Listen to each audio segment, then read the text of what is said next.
How many people knew that? Do you know when, now remember, England is known for abolishing the slave trade peacefully, etc., etc. They did it in 1807. They didn't abolish slavery, just the trade of slaves in 1807. We did it in 1808. They beat us by a year, but David, they actually didn't beat us by a year because we wrote that provision back in 1787 at the Constitutional Convention. Now, we gave, there were 3 southern states particularly that wanted to keep slavery. The other states want to get rid of it. And the 3 states said, if you'll give us a little bit of time, we'll do this. I said, okay, we'll give you 20 years, then we want it done. We want it gone. And that was supposed to be the time. So back in 1787, that's what they planned for this state. David, when did this history start to get erased? When did we lose, because it was done for a reason. Yeah. There's no way that systematically this can be, you know, there's some things that you can lose. Oh, I didn't know that fact, or I didn't know that fact. But this is like the Statue of Liberty standing there. Yeah. And everybody's like, I don't know what that big lady is. And nobody knowing. That's right. And in fact, it's not only that we don't know who the big lady is, we're like, you know who that big lady is? She is the president of Halloween Town. And she comes and she takes your children with the torch. I mean, that's almost what it is. Yeah. We have not just forgotten history, we have turned it upside down to use it to hate each other.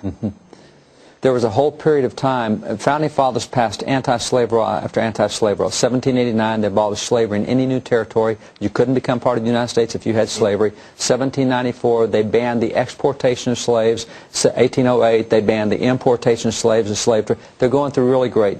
1820, Congress starts passing laws. They said, you remember that law the founders said about no states having slaves? We don't like that. We're going to repeal that. So they repealed the 1789 law, put in the Missouri Compromise, said if you come in with the free state, you got to come in the slave state. So the next 12 states that came in were mixed. Then they keep repealing laws, and they get to the 1850, the Fugitive Slave Law, 1850 Kansas-Nebraska Act. They're becoming more and more pro-slavery. So to do that, they do what people today have to do, and that is you have to rewrite history to justify your agenda. I was in, this is maybe a year or so ago, and maybe probably about 2 years now maybe. And I'm just starting to learn my history and, you know, really starting to be really curious about all of this stuff in American history. And I just accepted the line, you know, that I had learned in school. And I found myself down in, I think, Richmond, Virginia. Is that where the Confederate Museum is? It's one of the museums, sure. And I'm down there, and I'm in the gift shop, and I'm looking for a Confederate Constitution. And, you know, I don't know if you've ever seen those, you know, where you get the Constitution or the Declaration of Independence, and it's in a little envelope, and it's like all that really crappy parchment paper. And that's what I'm looking for. And the guy who's with me, I said, I got to find the Confederate Constitution. I want to read it. And so he just goes to the curator of the museum. And he says, do you have a copy of the Confederate Constitution? Glenn Beck is here, and he'd like to read it. And the guy says, oh, sure, absolutely. Next thing I know, he's like, yeah, well, it's upstairs. I'm like, okay, you keep the little envelopes upstairs, okay. I go up, and he takes out a box, and it's the original Constitution. And he rolls it out onto the table, and I'm like, I may have jam on my hands. I don't think this is not a good idea. But I read it, and I actually look at all of it, and I read it. It was clearly, this wasn't about state rights. This was clearly about slavery. It was. You can say whatever you want about state rights. It wasn't about state rights when to join the Confederacy, you had to be a slave state. And you couldn't stay in the Confederacy if you ended slavery.